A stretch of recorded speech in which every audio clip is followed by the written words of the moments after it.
tous, bienvenue au combo. Max, comment ça va j'allais dire dans ton sous-sol, à la maison? Pas de sous-sol. Mon sous-sol. J'habite au 2e étage, puis j'ai un étage. J'ai même pas de rez-de-chaussée. Je sais, je suis parti sur le sous-sol. Ouais, là, je me suis dit, non, je suis dans le sous-sol. Lui, il est pas dans le sous-sol, c'est vrai. Wow.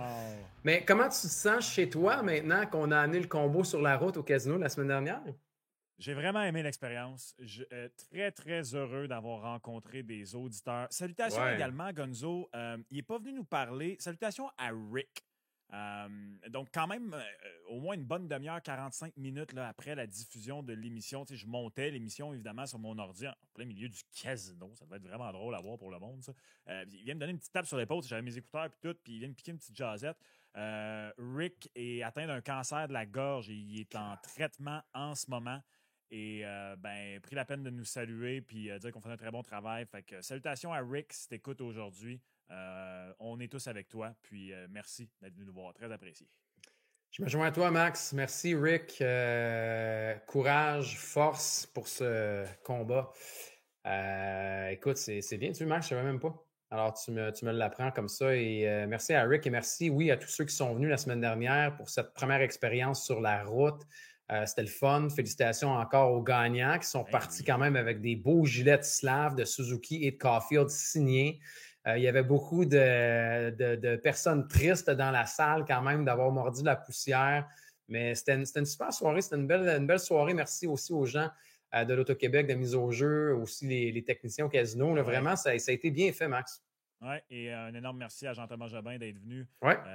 À Alex et Ced de HFTV également. Non, pour vrai. C'est vrai, je me suis fait une bouteille, moi. Je me suis fait une bouteille, je ne l'ai pas réclamé encore, mais. T'as raison. T'as raison, c'est vrai. Fait que c'est pas juste les pizzas qui sont pas payées, les bouteilles aussi sont pas payées encore. D'ailleurs, j'ai pas gagné une pizza, moi. C'était quoi le bet? J'ai comme en tête que. Ou non, c'est-tu Rangers Hurricanes? Il y a de quoi avec les Hurricanes, en tout cas. C'est vrai. Ça me dit quelque chose, mais je me rappelle plus c'est quoi le pari. Il faut qu'on retourne à la reprise vidéo. Alors, je réécoute nos épisodes. Ouais. Là. On les fait, les épisodes, pas besoin de les réécouter. C'est combien, là, le palmarès des pizzas? Ça serait bien que t'en gagnes une dans l'année, là? C'était, en tout cas, dépendamment de ce qui arrive avec celle-là, là, c'est 5-0 pour toi. Tu ouais, payes le parti de pizza de fin d'année du combo, ça c'est sûr. Je pensais que c'était 4-0. Je pensais que c'était 4-0. Alors, bravo pour ton honnêteté, Max. Ça m'arrive des fois. Les gens sont tout le temps surpris, d'ailleurs. Non, t'es un gars de bonne famille. T'es une personne honnête. J'ai beaucoup de défauts, mais je suis honnête. Honnêtement, là, je serais pas bon dans n'importe quel jeu où le tricheur, là, ces affaires-là, là, moi, tout est écrit dans ma face. Ça n'a pas de bon. Incapable de mentir. T'es bon en radio. T'es bon en radio. Exactement, oui, exactement. Une semaine plus tard, on se retrouve à la maison cette fois-ci et possiblement, c'est le premier tour tire à sa fin, Max. J'ai le goût de te demander comme première question cette semaine. On en parlait cette semaine et pour moi, le premier tour est le tour le plus intéressant en raison de la qualité, de la quantité, de la diversité, comme au restaurant, là, ça, on en a déjà parlé. Mais ça m'a laissé sur mon appétit cette première ronde dans les séries de la Ligue nationale de hockey. Alors tu n'es pas d'accord avec moi? Je comprends pourquoi. Sûrement à cause qu'il y a trop de séries qui se sont terminées en peu de matchs. Ouais. Ouais, mais tu sais, je vais donner un exemple. La bataille de la Floride, honnêtement, c'est la seule série que j'ai regardé tous les matchs, que j'ai pu regarder tous les matchs en direct parce que même Bruins, Leafs, à un moment donné, là, je faisais une description de CF en même temps. Puis en même temps, je viens de dire ça, puis finalement, il y a peut-être un match Panthers aussi, Lightning, qui avait une description de CF, là, mais en tout cas, c'est définitivement la série où j'ai regardé le plus de minutes en direct de cette série-là. Puis malgré le fait que ça s'est terminé en 5, je l'ai adoré, la série. Ouais. Puis on en a déjà parlé. Moi, tu me donnes le choix. Tu sais, il y a des séries des fois, là, puis il me semble qu'il y en a une l'an passé qui impliquait à Floride. Je me demande si c'est pas la série contre Boston que, tu sais, la série. Les matchs par un but. Oui, il y avait eu. Je pense que ça avait été tous les matchs de la série avaient été décidés par un but. Ouais, mais il y en a aussi des fois, c'est l'inverse. La série va en 7, mais le match 1 finit 5-0, le match 2 finit 4-1 de l'autre bord, le match 3 un autre. La série est serrée de match en match, mais à l'intérieur des matchs, ça part d'un bord puis de l'autre. Puis moi, j'ai aimé le fait que Toronto-Boston, à date, les 2 derniers matchs Toronto-Boston, c'est drôle, on avait le débat jeudi soir avec mes amis. Elle a dit: c'est-tu moi ou la game est plate à soir? Je dis: on regarde pas la même game. Mais non. Je comprends qu'il n'y avait pas beaucoup de tirs, entre autres les Bruins qui avaient juste un tir après une période et quart quasiment. Ouais, t'as 12-1. Ouais, mais pour vrai, moi, je te jure, j'étais sur mon ordinateur en regardant la partie hier, puis ma blonde travaillait un peu plus tard, puis elle revient, puis à un moment donné, elle est à côté de moi, puis je lève la tête de mon ordi, je dis « Hein, Boston, rien qu'un tir. » Parce que Toronto a tellement bloqué de tirs et tout ça que j'avais pas l'impression que les Bruins étaient dominés outrageusement. C'était une bonne game tendue que là, quand une équipe qui fait face à l'élimination, c'est le genre de match que si tu es partisan d'une des deux équipes, là, j'aurais perdu 5 livres hier. Garanti. Ouais, je suis d'accord. C'est vrai que c'est très. On va en parler des Leafs un peu plus tard, parce qu'il y a un match numéro 7. C'est très pas les Leafs de jouer ce type de hockey-là. De un, de ne pas donner beaucoup de buts. Et de deux, de bloquer des lancers à la tonne comme ça. Tu sais, on est habitué à des 5-4, des 5-3 pour les Leafs. Fait que c'est très pas les Leafs, ce qu'on voit dans les 2 derniers matchs. Mais je suis d'accord avec toi pour au moins les matchs serrés dans une série. Tu sais, puis on pourrait même ajouter pour vrai les Hurricanes de la Caroline puis les Islanders de New York, parce que oui, ça a été une série où ça n'a pas été long, mais pour ceux qui ont regardé les matchs, parce que je sais que c'est une série qui n'a pas été super suivie, c'était des matchs serrés pareil.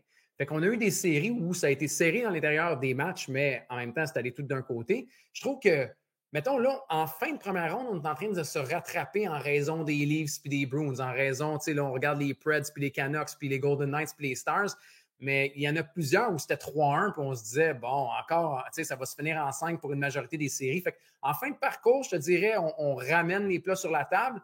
Mais mettons, il y a quelques jours, j'étais comme, il me semble que ce n'est pas la première ronde qu'on a des fois. Peut-être moi qui ai mis la barre trop haute. C'est laquelle la meilleure série à date, tu trouves?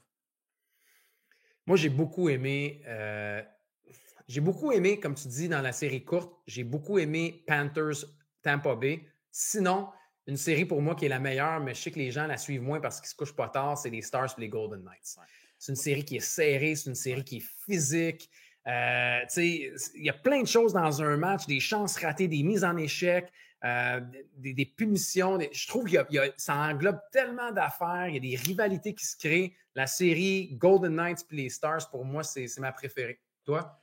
Si on mettait des chandails génériques, les blancs contre les bleus, là, pas de logo, des logos NHL devant, je serais probablement d'accord strictement dans les parties en tant que telles sur Dallas-Vegas, pour vrai.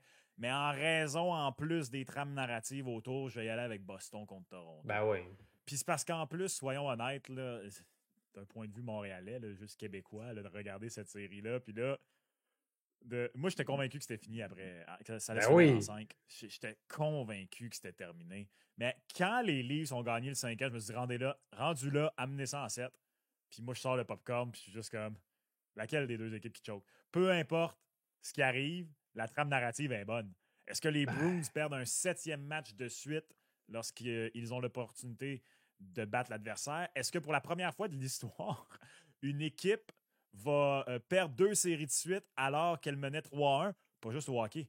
Dans le hockey, le basket, la MLB, il me semble que ça peut être la NFL, il n'y a pas de série dans la NFL. C'est sûrement juste ces 3-là. Là. On dit dans les sports majeurs nord-américains. Fait que dans ces 3-là, ce serait la première fois. Puis en plus de ça, je ne sais pas si tu as vu passer, les Bruins, depuis qu'ils ont gagné la Coupe en 2011, ils ont la meilleure moyenne de points par saison dans toute la Ligue nationale de hockey. Donc, autrement dit, depuis 13 ans, c'est la meilleure équipe en saison régulière, mais c'est l'équipe que le pourcentage de victoires diminue le plus une fois rendu en série. On dirait que c'est surprenant. On dirait que tu n'as pas en tête que les Bruins, dans les 13 dernières années, ça a été, passez-moi l'expression, des chokers. Mais pourtant, c'est ça. En même temps, il y a l'argument pour dire que plus tu es bon en saison, c'est normal que tu aies une drop parce que quand même bien que tu gagnes la finale de la Coupe Stanley en 7, tu as 4 victoires, 3 défaites dans cette série-là. Fait que c'est sûr que tu vas avoir une baisse par rapport à la saison régulière. Là. Mais la trame narrative est trop bonne. Je vais avec Boston-Toronto. Ouais, c'est vrai que c'est une bonne trame narrative. Puis vu que tu en parles, on va faire nos prédictions pour le match numéro 7. Là. C'est tellement beau, cette série-là. Je veux dire, pour le partisan du Canadien de Montréal, là, y a-t-il plus beau que ça? Les deux équipes que vous détestez le plus à la maison, puis là, vous devez prendre pour un ou pour l'autre dans un match numéro 7. D'un côté, les méchants Leafs qu'on déteste, puis de l'autre côté, les Bruins de Boston, la même chose. T'sais. Les Bruins, tu l'as dit, 0-6 dans des matchs où ils peuvent éliminer l'adversaire à leurs 6 derniers matchs. Rappelez-vous de la série contre les Panthers l'année passée, la série contre les Leafs, puis l'autre match, je pense que c'est un match numéro 7 contre les Hurricanes de la Caroline l'année précédente. Puis les Leafs, Max, ils ne sont pas capables de gagner un match numéro 7, puis ils ne sont pas capables de gagner un match numéro 7 contre les Bruins de Boston. Je veux dire, sur papier, C'est écœurant, ça, ce match numéro 7-là. Puis c'est la même gang, là. Tu peux revoir les images de 2013, puis revoir les images aussi il y a quelques années avec Matthews, puis avec Marner, plus jeune. Même si les Leafs prennent les devants, mettons, un 3-1 ou un 3-0, on va ramener 2013, puis on se dit ce match-là n'est pas fini. Là. Ah, pour vrai, ça va être écœurant. Ça va vraiment être une bonne partie. J'ai vraiment hâte de voir. Puis, tu prends qui, là? Je prends qui? Ouais. Je reste avec les Bruins. J'ai senti que tu as hésité. Ben pour vrai, oui. Wall a une aura autour de lui, mais la différence, c'est que Swayman, l'autre bord, il est pas. Le gars continue de faire tout ce qu'il a fait toutes les séries. Puisque Wall est arrivé, puis il y a le petit Jésus sur son épaule, puis let's go. Là. Tout va bien pour lui. Moi, j'ai de la misère à le voir faire ça 3 fois de suite face aux Bruins. Mais pour être honnête, je croyais aux Leafs quand même cette année. Puis la seule équipe, je pense, que j'allais pas favoriser les Leafs au premier tour, c'était contre les Bruins. Contre les Bruins, ben ouais. Ben là, en plus, c'est le match 7, Max. Je veux dire, compte tenu, tu sais, j'ai ça faire ça, de repasser de retourner chercher d'autres affaires parce que c'est pas les mêmes équipes. Fait qu'on a beau dire, ah ouais, en 2013, ah ouais, en 2018, ah ouais. C'est pas les mêmes équipes, mais. 2018, c'est le même noyau. Le Core 4 est déjà là. C'est ça, j'allais dire. Le noyau est là. Ils sont marqués au fer en raison de l'historique des matchs 7, mais en même temps, tu peux dire la même chose avec les Bruins. C'est la beauté de cette série-là parce que le noyau, quand même, des Bruins était là l'année passée aussi, contre les Panthers de la Floride. Puis il y a toute la narrative. Joseph Woll, ça ajoute. William Nylander qui ne commence pas la série, puis que là, boum, joue les héros, match numéro 6. Austin Matthews qui n'est pas là. Il y a tellement de couches qui se rajoutent dans cette série que moi, je trouve ça merveilleux. Puis j'aime ça, écouter les partisans du Canadien de Montréal prendre position, parce que c'est là que tu vois... Non, mais c'est vrai, il y en a qui ne sont pas capables, il y en a que tu forces à prendre position, puis ils haïssent viscéralement ces deux clubs-là. Puis il y en a qui disent « Oh, mais Toronto, c'est un club canadien. » Je vais prendre Boston, OK? Moi aussi, je prends Boston parce que c'était mon choix initial, mais le romantique en moi aimerait voir les Leafs de Toronto passer en raison de toutes les couches et les surcouches de Woll, de Matthews, de Nylander, de l'historique du match numéro 7. Là, si je fais abstraction du territoire, là, je prendrais les Leafs, mais je vais avec les Bruins. Qui je pense qui va gagner les Bruins? Qui je veux... Ouais, exact. Je veux qu'il gagne, je m'en fous, je veux pas qu'il gagne. Qui ça me dérange moins qu'il gagne? Les Leafs. Moi, je l'ai souvent dit, j'ai rien contre les Leafs. Autant les joueurs, moi, le seul que j'aime le moins de la gang dans le Core 4, c'est Tavares. Puis, mettons, je suis pas le plus grand fan de Morgan Riley non plus. Là. Mais Matthews, Nylander, Marner, moi, c'est tous des gars que je prends dans mon équipe, n'importe quoi, n'importe quand. D'ailleurs, les partisans montréalais qui disent « Hey, si Matthews il est prêt à jouer, il devrait le lasser, il joue mieux quand il est pas là. » S'il vous plaît. Ben là. S'il vous plaît. Revirez ça de bord, là, il arrive exactement la même chose, mais c'est Cole Caulfield. Jamais vous diriez ça. Là. Joseph Woll se tient sur sa tête, puis oui, ils ont resserré le jeu. Oui, ça les a ralliés, l'absence du meilleur joueur, mais come on. C'est Austin Matthews. Le gars a 69 buts derrière la cravate cette année. Là. Un peu de sérieux. Mais j'ai moins quelque chose contre les Leafs, mais la tête demeure avec les Bruins de Boston. Mais peux-tu imaginer en ce moment si on inversait, exemple, Nylander puis Pasternak, là, si c'est Pasternak en ce moment jouait pour les Leafs, comment il se ferait rincer à Toronto? Hey, il a été pas bon dans le match 6. Je suis désolé. Là. Il a été pas bon dans le match 6, puis je l'adore, David Pasternak. J'ai absolument rien contre ce gars-là. Je l'adore. Il a pas été bon dans le match 6. Je suis d'accord avec toi. Puis c'est rare qu'on va voir un coach quand même faire ça après le match 6 pour un match 7. Mais, tu sais, Pasternak pas là. Même Marchand est plus tranquille depuis une couple de matchs. Moi, je trouve que le seul qui donne vraiment et qui joue du hockey des séries, là, c'est une brute, c'est Charlie McAvoy. Moi, Charlie McAvoy. Puis, tu sais, on peut mettre Jeremy Swayman là-dedans aussi. Le gars n'a pas donné plus de 2 buts puis il se rend dans un match 7. C'est incroyable. Tu fais bien de le dire. Là, il donne 2 buts puis il perd les 2 matchs parce que les Bruins font rien. Mais en même temps, les Leafs, on a parlé des tirs bloqués, c'est des Leafs méconnaissables défensivement qui bloquent les lignes de tir, qui jouent du hockey qui fait mal. Ça, c'est très inhabituel aussi. Là, puis c'est très... c'est vraiment pas le hockey du début de la série des Leafs. On verra d'ailleurs, pour les gens qui se posent la question, là, pour le match numéro 7, les Bruins sont favoris à la maison avec une cote de 1,71 et c'est les Leafs qui sont négligés avec une cote de 2,20. Fait que je trouve que c'est une bonne cote, pareil, les Bruins à la maison à 1,71. Moi, je m'attends à un match serré, là, je ne prendrais jamais par 2 buts, mais je vais avec les Bruins. Ouais, mais moi, c'est quoi? Moi, mes 2 offres préférées, c'est Toronto plus 1,5. Je pense qu'il y a une forte chance que ce match-là est en prolongation. et moins de 5,5 buts à 1,77. 77. Sinon, un teaser, moins de 6,5 buts combiné à quelque chose d'autre. Moi, depuis le début des séries, là, je vais être bien honnête, là, le moins de 6,5 combiné à quelque chose d'autre, personnellement, je ne veux pas me jinxer, là, mais ça rentre très, très bien. Tant dans Canucks Preds, dans Stars contre Golden Knights, dans cette série-là également. Les under en ce moment, là, amenez-les. Amenez-moi les under. À part pour 2 séries, où moi, j'ai été capable d'aller au-dessus 6,5. Souvent, ça a été les Oilers, puis l'Avalanche et puis les Jets. C'est à peu près ça. Ça, c'est les 2 séries comme ça. Mais sinon, surveiller le total de buts là, dans les différentes séries. Et c'est vrai que surtout en fin de parcours, on le voit la tendance dans la fin de la série entre les Leafs et les Bruins de Boston. On va revenir un peu, mais Max, tu as parlé de la série de la Floride, puis il y a un bon sujet qui a fait réagir beaucoup au Québec et à Montréal cette semaine, entre autres, l'élimination.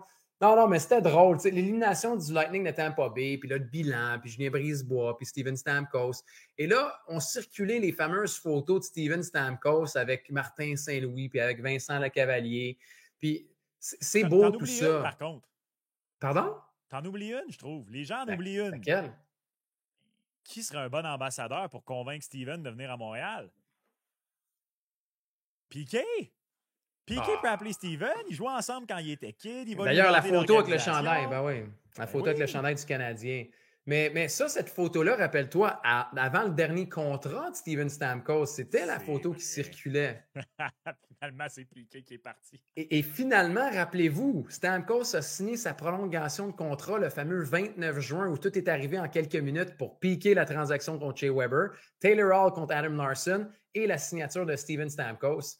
Donc, tout était arrivé la même journée, mais il y en a qui se sont mis à rêver à Steven Stamkos à Montréal. Max, je ne sais pas pour toi, mais moi je n'y crois, mais vraiment pas. Pour plusieurs raisons. Mais le gars a 34 ans, le Canadien est en reconstruction, puis je veux dire, c'est beau Saint-Louis le Cavalier, mais s'il a à prendre un contrat à rabais, il va rester avec Tampa Bay, qui a encore une chance. C'est ses chums, il est le capitaine là-bas. Il va rester à Tampa Bay, à mon avis. J'y crois pas. J'y crois pas du tout. Parce qu'il reste à Tampa. Ceci étant dit. Arrête. Ceci étant dit, si, avec un grand S majuscule, il devient agent libre, je vais le rencontrer. Puis je discute. Puis je fais une offre. Pourquoi? Pourquoi pas? Parce que, OK. Non, mais il y a 34 ans. Si tu le signes, mettons que tu le signes pour 3 ans, OK? Ouais. Est-ce qu'on s'entend que le Canadien de Montréal, sa fenêtre va plus commencer à ouvrir dans 2-3 ans si jamais fenêtre il y a? Ouais. Stamkos va être en fin de parcours. Au moment où son contrat finirait. Oh, mais il va venir faire quoi, Steven Stamkos, à Montréal? Je comprends qu'on dit qu'on a besoin d'un top 6 à Montréal, mais ce gars-là, son bureau est à la même place que Cole Caulfield, un gars que tu développes encore. Je trouve que c'est un bon leader, oui, c'est un capitaine et tout le reste, mais c'est malheureusement pas un bon timing dans la reconstruction, dans le profil de joueur que tu recherches. C'est le genre de gars que je veux que le Canadien aille chercher, mettons, dans 2 ans, mais pas maintenant. Moi, je déteste pas le timing parce que puis encore une fois, c'est un gros si. S'il tombe agent libre, puis s'il acceptait 8,5 millions ou 7,5, puis là, rendu là, s'il acceptait ça, justement, il va être à Tampa. Mais oui, j'y offrirais parce que pour moi, le Canadien ne peut plus finir top 5 inversé. Il faut que le Canadien commence à pousser pour les séries l'an prochain. Puis si ce gars-là regarde le noyau puis dit « Ouais, moi, je pense qu'en arrivant là, je pense que je peux être un des joueurs qui contribue à amener ce gars-là, ce club-là en série. » Pourquoi pas? 3 ans, un contrat qui a de l'allure. Je pense qu'il viendrait bonifier ton top 6. Je pense qu'il amènerait du leadership incroyable. Je pense qu'il serait un super mentor pour Cole Caulfield. Mais encore une fois, j'y crois vraiment pas. C'est ça à quoi je crois, par contre. Au Père Noël? Tes enfants écoutent ce podcast-là?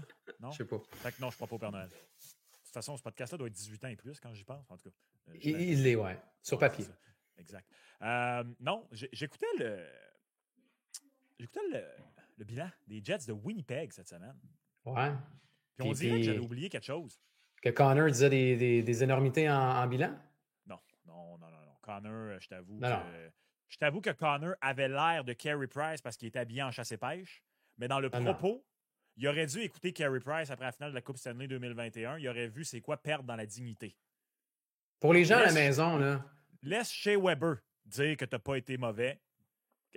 Connor Hellebuyck a dit que il jouait. Vous allez peut-être pas me croire, mais je jouais mon meilleur hockey à vie. Moi, quand il a dit ça, ma première réaction a été Tu veux dire Connor dans les Avant les mois séries. précédents, là, dans la saison? Aussi. Non, dans la série. Voyons donc. Non, mais Max, si tu le penses, dis-le pas.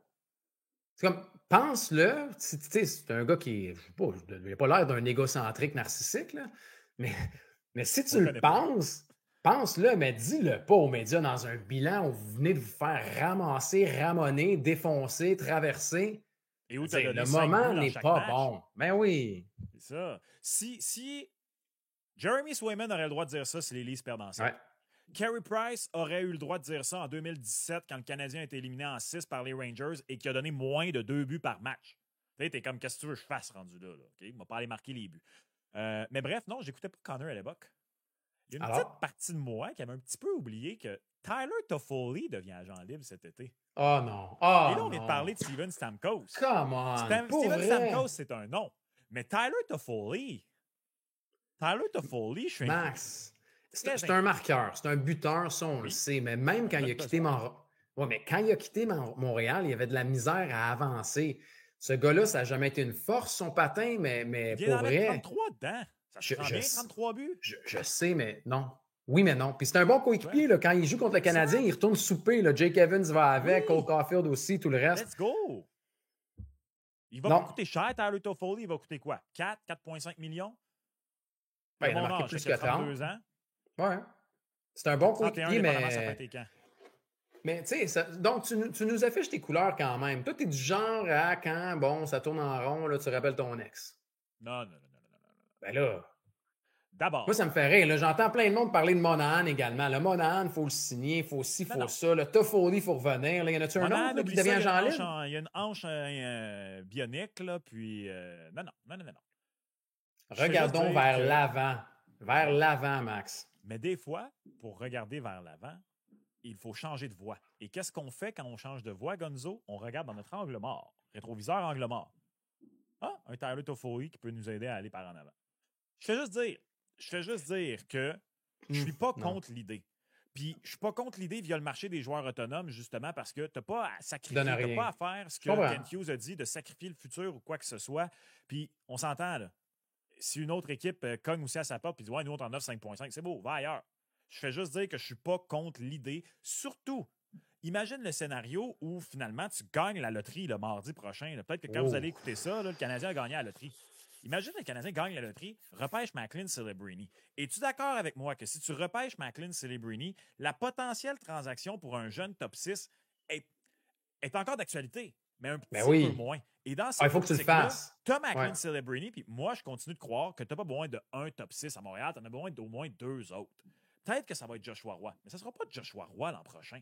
Fait qu'un vet qui vient encore de mettre 30 buts sur le tableau, je vais pas me fermer la porte sous prétexte qu'on est en reconstruction. C'est juste ça que je dis. Je comprends. Mais tu l'expliques bien avec le prix. Tu vois, tu t'embarquerais pas dans une surenchère avec le gars, mais en même temps, je suis pas sûr. Puis je sais que ça va peut-être prendre des vétérans pour pouvoir contribuer quand même, parce que les vétérans qui restent à l'attaque, c'est assez mince. Des Anderson, des Gallagher, ça contribuera plus sur un top 6. Même chose pour Armia, Dvorak et compagnie. Fait que tu l'expliques bien. Tu prends la balle au bon sur Gallagher et Anderson, c'est justement le problème. Ben dans un monde idéal, là, c'est eux. Parler de, OK, Stamkos, c'est même trop exagéré, excusez. Je n'irai quand même pas à comparer Anderson et Gallagher à Stamkos. Là. On parle quand même j'allais dire deuxième meilleur buteur de sa génération, mais je pense que Sid est devant lui, même si ce n'est pas un buteur, proprement dit. Je pense que Sid a plus de buts que Stamkos parmi les joueurs actifs. Mais en tout cas, par rapport à Toffoli, là, ça serait un rôle qui serait, en termes de salaire du moins, là, être rempli par Gallagher ou Anderson qui ne peuvent plus remplir, j'en suis convaincu, dans le cas de Gallagher. Dans le cas d'Anderson, c'est une mauvaise saison, attendons de voir, mais je ne crois plus non plus. Mais excuse-moi, je veux juste dire, théoriquement, c'est un bon point que tu amènes. Eux devraient le remplir, ce rôle-là. Un peu comme Matheson puis Savard font. Eux, ils le remplissent, leur rôle. Oui, ça, l'argent en défense pour les vétérans, très bien investi. L'argent à l'attaque, chez le Canadien de Montréal, pour les vétérans, très mal investi. Puis, tu sais, la bonne nouvelle, c'est qu'il y en a quelques-uns qui vont tirer à leur fin, là, avec Armia, avec Dvorak et compagnie. On verra pour le reste, pour Gallagher et Anderson, si éventuellement ce sera un rachat ou une transaction. Mais c'est un très bon coéquipier et un bon joueur, Toffoli, mais je sens que le Canadien veut avancer puis qu'on cherche peut-être des profils un peu différents.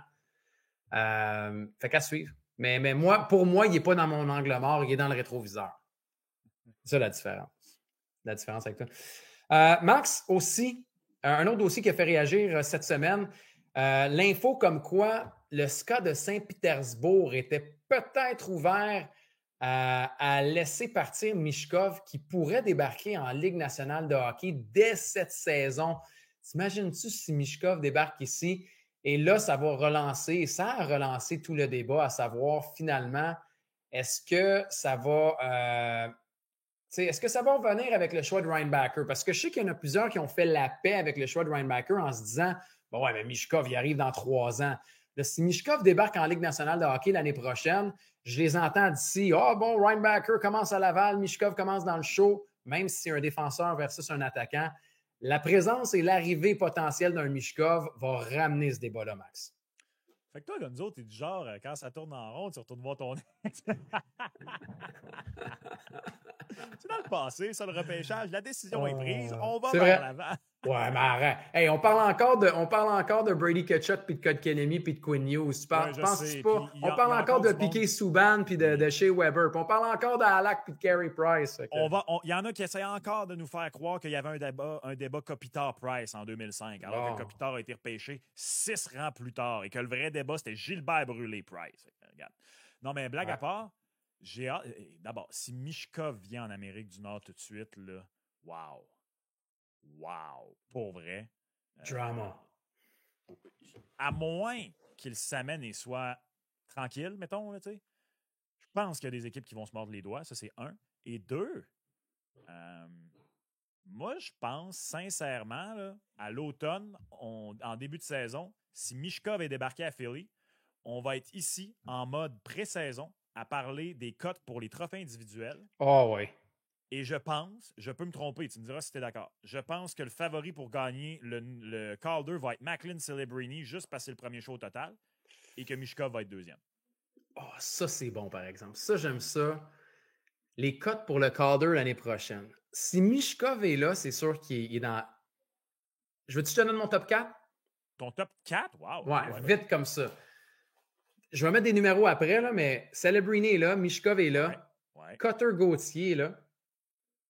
Je suis d'accord avec toi. Attends, et mon top 1, je pense que pour moi, je ne dis pas que ça va être la cote la plus petite, mais je mettrai un montant directement sur lui. Logan Stankoven, qui a joué 24 matchs et non pas 25, donc éligible pour le Calder l'année prochaine. Wow! Ouais. Stankoven est encore éligible l'an prochain. Éligible. Il en a joué 24 et non 25. Donc, Stankoven est là. J'imagine que Shane Wright va être dans les choix pareils. Cutter Gauthier va être là. Celebrini va être là. Michkov serait là. Est-ce que, tu sais, il y en a une gang là, qui vont être dedans l'année prochaine, là, pareil. Wow. C'est sûr qu'on en oublie en plus. Mais... Wow. Hey, je me prends une note là, chez nos amis de mise au jeu, là, à moins qu'il soit le favori, ce qui m'étonnerait. Non, il ne sera sûrement pas favori en plus. Sur Stankoven. Là. Hey, parce que Stankoven va être tellement dans une situation favorable. Ben oui. Stankoven, l'an prochain, OK, peut faire 25 buts, 65 à 70 points, puis je me trouve quand même encore conservateur. Puis je pense qu'on va lui donner un bon rôle. Là. On le voit, je veux dire, on va vouloir le jumeler à des bons joueurs. On voit que c'est un moteur dans les séries éliminatoires. On regarde le hockey qu'il joue, il se fait ramasser, mon gars, il se relève tout le temps. Ouais. C'est un gamer. Mais Duchesne avait signé juste pour 1 an à Dallas, hein? Oui. Fait que Duchesne ne sera plus là. Est-ce qu'on est à la dernière année du fameux contrat de Tyler Seguin? Non, je pense pas. Non. Est-ce que Seguin a encore une autre année au moins? Seguin et Ben sont encore sous contrat. Puis l'année prochaine, on va. Tu sais, est-ce que Maverick Bourque va être dans les. Non, il va être plus loin, Maverick Bourque. Maverick Bourque va être dans le coin de David Reinbacher.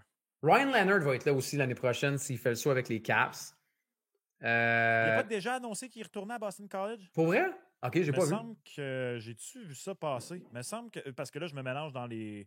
T'as Gabe Perreault et Will Smith, là. Ouais. Will Smith serait pas. Ce serait pas fou non plus.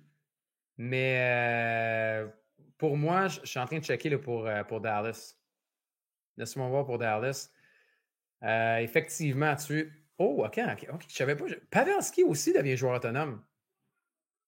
Ouais, il y a de la place. Tout ça pour dire il va rester. D'après moi, Pavelski va signer un contrat d'1 an pour rester à Dallas. Duchesne est joueur autonome, effectivement. Puis, tu sais, là, tu regardes les autres. Séguin, il reste quand même 3 autres saisons, Max. Wow! Et c'est Jamie Benn qui en reste juste une à 9,5. La prochaine? Donc, il perd en libre cet été, Jamie Benn. Non, il reste une saison. Non. OK. Non, moi, Stan Coven, c'est un bon... c'est un très, très bon call. On aura la chance d'en reparler d'ici là, mais moi, je mettrais un petit Backer montant. va être où dans tout ça? Il va être loin derrière. Loin. C'est un défenseur. Je comprends le Brock Faber de ce monde, là, mais les Brock Faber, il n'y en a pas toutes les saisons non plus. Là. Je pense, je vais être... Ah non. À cause qu'on est à Montréal, il va avoir une cote sur Reinbacker. Ben oui, c'est sûr. Attends, OK, qui est plus haut sur la liste? Lane Hudson ou Reinbacker? Ou Logan Mailloux? Ben, la cote la plus basse, donc plus haut sur la liste, là, le plus favori dans les 3, ça va être Lane Hudson. Garanti. Ouais, moi aussi, je suis d'accord. Garanti que c'est Lane Hudson. Fait que dans ce cas-là, est-ce que le Canadien a fait le mauvais choix? Tu sais qu'il y en a qui vont faire les raccourcis, hein? Ben oui. Regarde sa liste, Mishkov est en avant de Reinbacker, on aurait dû prendre Mishkov à la place de... Moi, ce qui m'a surpris cette semaine dans tout ça, là, pour finir peut-être, puis tu auras un commentaire là-dessus aussi, là, Arpin Bassou, là, notre collègue qui a quand même dit que le Canadien de Montréal serait même prêt à avancer selon ce qui se passe à la loterie là, pour aller chercher un gars comme Ivan Demidov. Donc, on n'a pas voulu aller avec le facteur russe l'année passée. Pour bien des raisons aussi, il faut dire que c'était assez nébuleux, là, son comportement, le décès de son père. Puis il est arrivé bien des choses sur Mishkov. Et puis là, on serait très intéressé pour Demidov chez le Canadien de Montréal. Go. Je t'avais posé la question, si on écarte, OK? Il n'y a pas de nom, OK? Tu me corrigeras, là, je me souviens pas si je te l'ai déjà posé en nom de la question. Là. Il n'y a pas de nom dans le dos, il y a juste deux formats, mais tu vas comprendre de qui je parle. Tu as un attaquant plus petit, au talent offensif pur, des skills, playmaker, des mains, coups de patin, pas nécessairement un gros bonhomme. Et sinon, tu as le choix pour le Canadien, là, bien sûr. Fait que dans le fond, quel profil est le plus intéressant pour le Canadien? Gros joueur, capable de jouer au centre. 6-3, 6-4. Peut-être un peu moins d'upside offensif, mais quand même un upside offensif. Bon patineur, cogne. Qu'est-ce que le Canadien a besoin? Les deux. En premier, le plus. J'avais le débat avec mes amis cette semaine. J'en ai un qui ne jure que pour le profil offensif pur. Ben oui, mais en même temps, je veux dire, tu en as déjà un peu en raison de la petite stature. Je pense à Cole Caulfield. Puis quand tu me parles de grosse stature, ben je pense à Slav. Fait que tu as un peu des deux, mais moi, je pense que l'équipe du Canadien de Montréal a cruellement besoin d'aptitudes offensives naturelles. Donc, je pense que j'irai avec les aptitudes naturelles offensives. Moi, en gros, là, je vais être content pour le Canadien de Montréal s'ils sont capables de repêcher un Demidov et je vais être content s'ils sont capables de repêcher un Caden Lindstrom. T'sais. Ah, t'as deviné de qui je parlais? T'es bon. Ah, c'était-tu les deux pour vrai? Oui. Bon, tu vois. Oui, c'est ces deux-là. Sinon, ça aurait pu être Berkeley Catton, mettons, là, à la place de Demidov, là, mais il risque d'être repêché un peu plus tard, Berkeley Catton. Effectivement. Ça va être. Pour vrai, mardi, on va pouvoir statuer. La semaine prochaine, on se parle, Max, puis on peut savoir, OK, combien ça coûte si tu veux avancer pour aller chercher, mettons, le choix des Ducks pour reculer 6e ou pour. De toute façon, mardi, je porte mon chandail de Jeff Gorton et je me croise les doigts. Attends, qu'est-ce que tu veux dire, ton chandail de Jeff Gorton?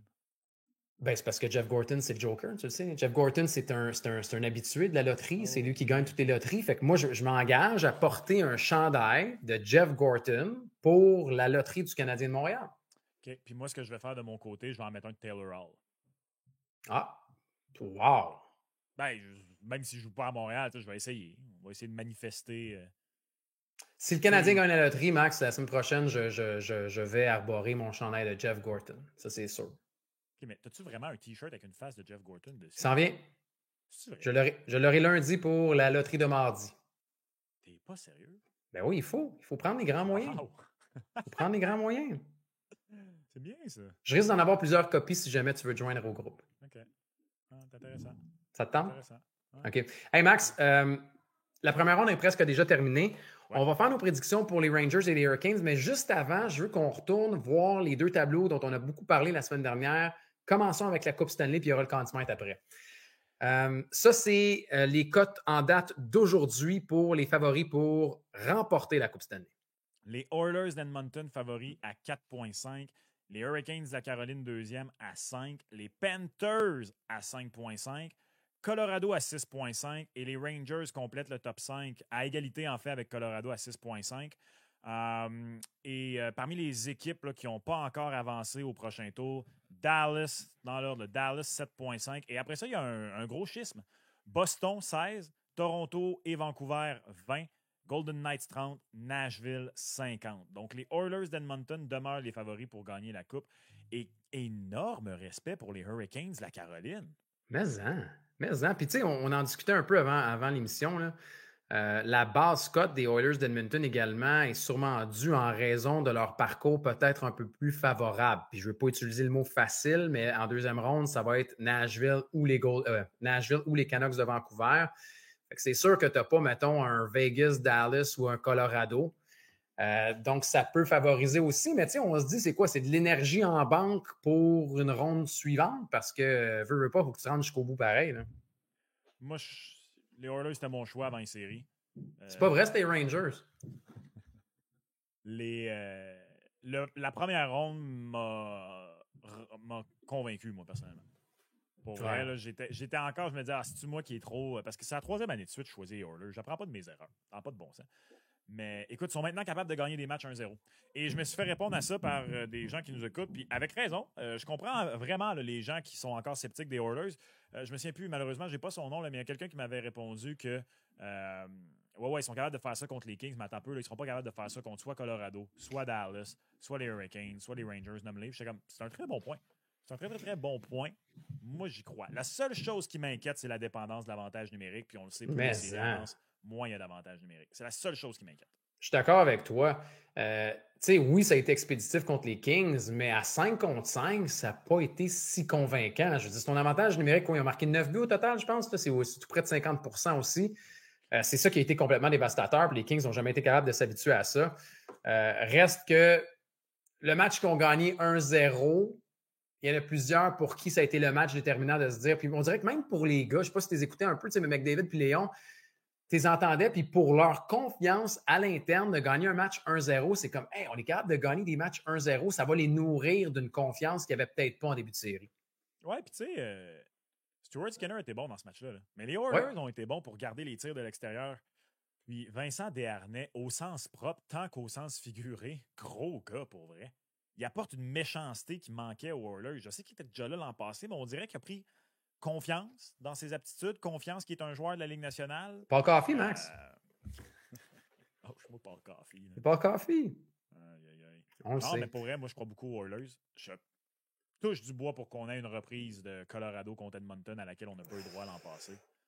Honnêtement, j'y crois quand même. Ça serait beau.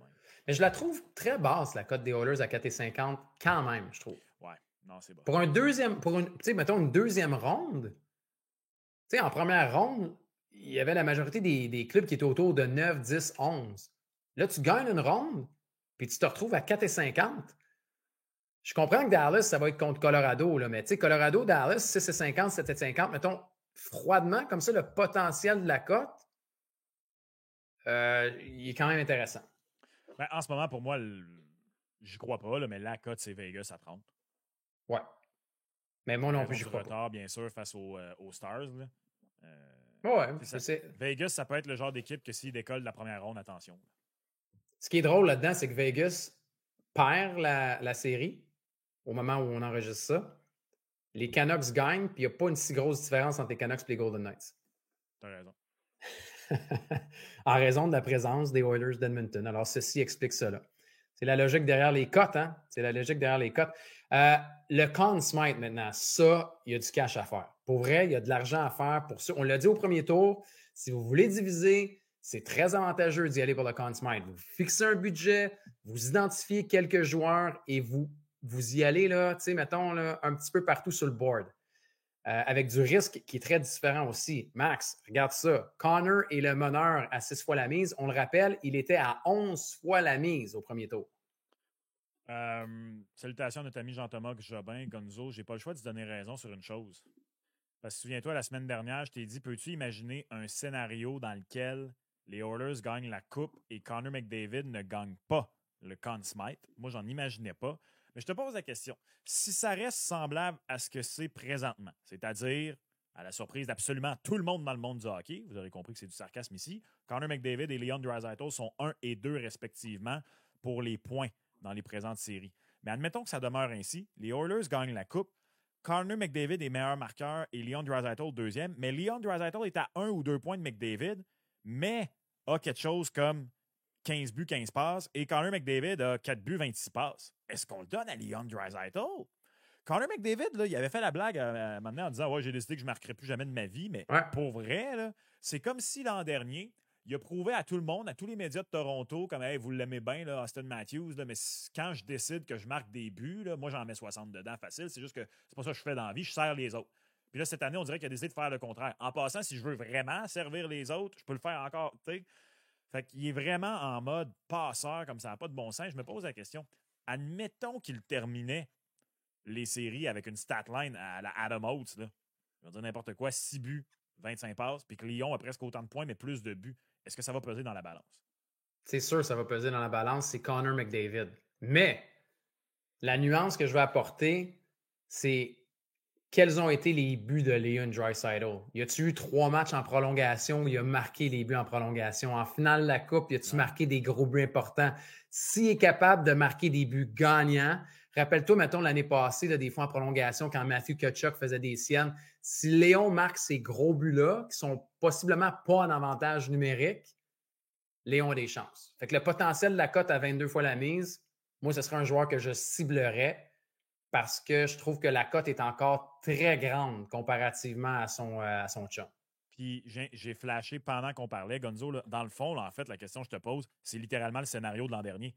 Jack Eichel et Jonathan Marchessault. Ouais. Jack Eichel a terminé les séries avec 6 buts, 26 points. Jonathan Marchessault a terminé avec 1 point de moins, 25, mais 13 buts. Et tu parles des buts gagnants, Marchessault en a marqué 3. Et voilà.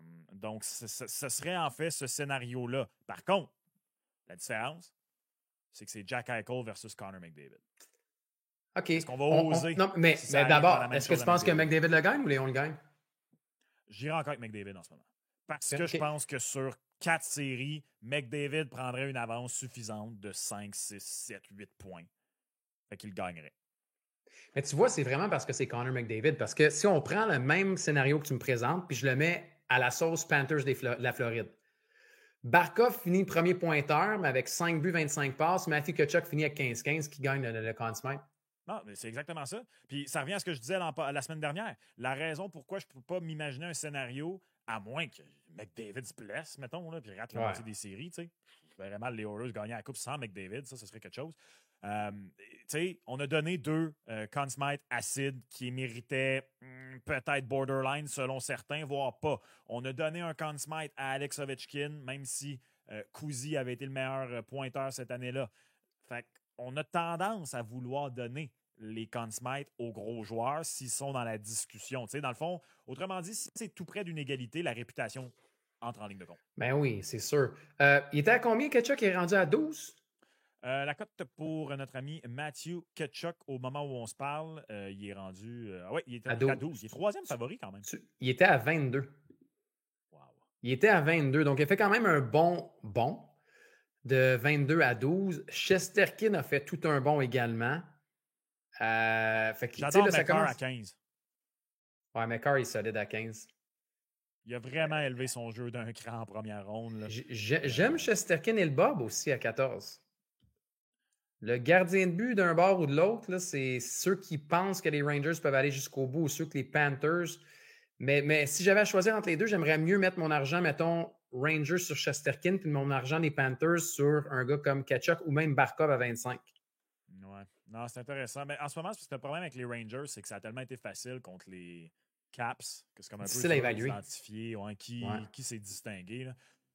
Donc, c'est difficile d'y aller avec les Rangers de New York, je trouve. Est-ce que c'est pour ça qu'ils sont négligés dans la série de deuxième tour? Ça commence dimanche après-midi, match numéro 1, les Hurricanes de la Caroline contre les Rangers de New York. Regardez ça. Je veux dire, est-ce que c'est un manque de respect aux Rangers ou c'est parce que ça a été difficile à évaluer en raison de la présence des Capitals de Washington?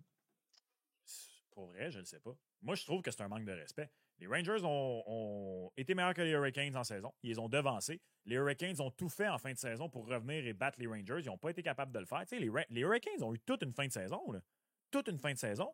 Les Rangers ne les ont pas laissés revenir. D'ailleurs, ça n'a pas de bon sens. Deuxième tour, meilleure équipe de la saison régulière contre la troisième. Ferme la parenthèse. Mais que les Hurricanes de la Caroline soient favoris à 1,63, et les Rangers négligés à 2,3. Je vais même rajouter une couche. Les Hurricanes sont favoris en 6, en 7 ou même en 5, à égalité en 5 avec fou. Rangers en 7, avec des cotes de 6. Ça, pour moi, c'est du manque de respect envers les champions du Trophée des Présidents. Pour vrai, Max, en raison de la cote, puis je pense que ça va être une série qui va être très serrée, là, ils vont peut-être mentir, mais les Rangers, tu cours à 2,30 ou les Rangers en 6, quoi, à 7,25, c'est des cotes. Mettons, les Hurricanes en 6 versus le Rangers en 6, il y a une différence d'à peu près 3 numéros. Là. Pour moi, de 2,30 tout court des Rangers, je le prends. C'est une cote qui est. Puis je sais que les Hurricanes, c'est une équipe qui est rendue très profonde à toutes les positions. Les Rangers, je me fais avoir à chaque année, Max. Je root tellement pour les Rangers. C'est une équipe que j'aime voir jouer. C'est une équipe en qui je crois beaucoup.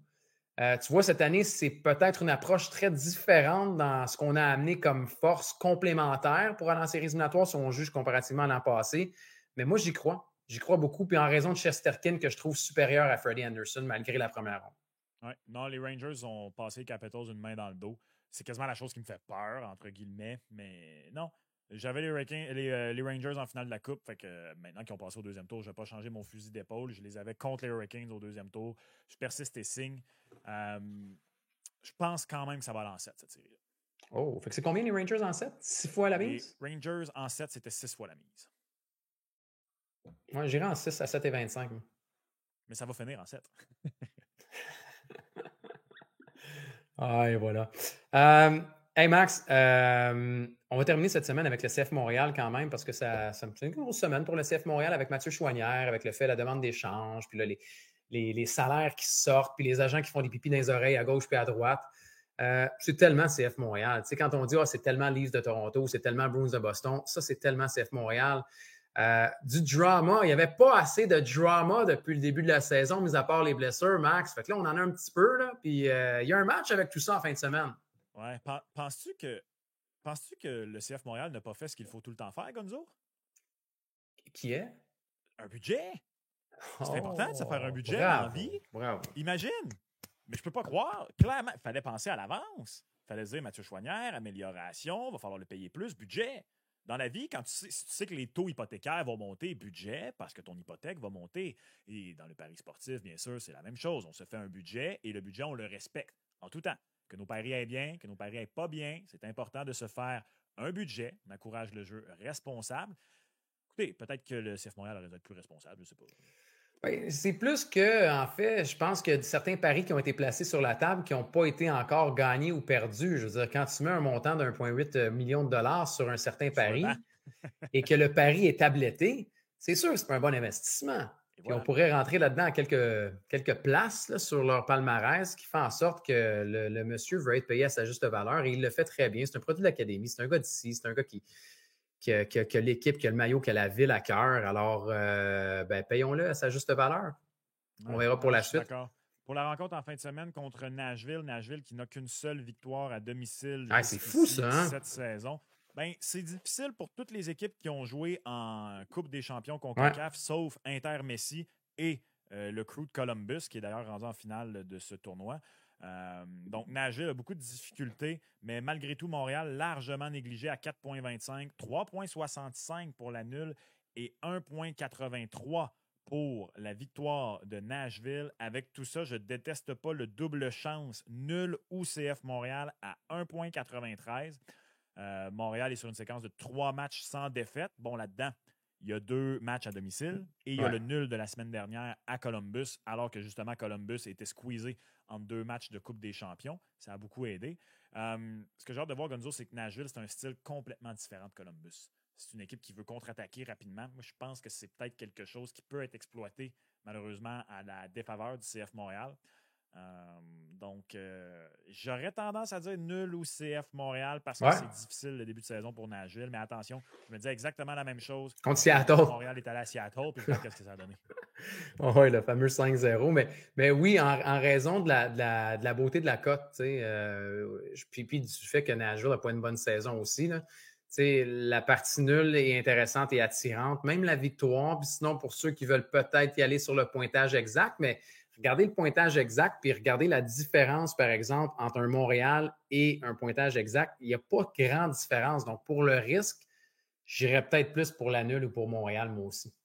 Et sinon, écoute, 3 matchs de suite sans marquer pour le CF Montréal sur la route. Si vous pensez, avec les blessures à Coccaro, à Martinez, surveiller Dominique Yankov, pas partant garanti. Je parlais avec Sid Fauveau plus tôt cette semaine, potentiellement pas sur la ligne, sur l'alignement pantoute. En plus, oui. Les deux équipes marqueront. Réponse non. Donc, une seule des deux équipes marque. Cote de 2,10, ça peut être intéressant. Je répète, 3 matchs de suite. Ça fait 3 matchs de suite sur la route que Montréal ne marque pas. Fait que je trouve qu'il y a de la valeur là-dedans, les deux équipes ne marquent pas. Oui, je ne m'attendais pas à une cote aussi élevée. Pour être honnête avec toi, avec les 2 débuts de saison, là, soit de Montréal sur la route et même de Nashville, qui ne marquent pas beaucoup là, depuis le début de l'année non plus. 9 matchs seulement. C'est ça. C'est un but par match. Là, fait que c'est pas tant que ça non plus. Le 2-10 peut être bien intéressant.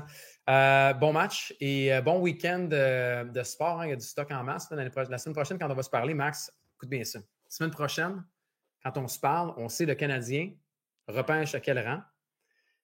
On a un deuxième tour qui est déjà amorcé. Fait que là, on fait-tu nos prédictions la semaine prochaine ou ça va être déjà trop tard? Il n'est jamais trop tard. Non, c'est vrai. On les fera pareil, OK? On les aura fait quand même en début de semaine, mais on les rappellera puis on regardera avec les différentes cotes parce que on pourrait y aller avec le nombre de matchs, l'écart dans les séries et tout le reste. Fait qu'on pourrait les faire quand même pour le deuxième tour.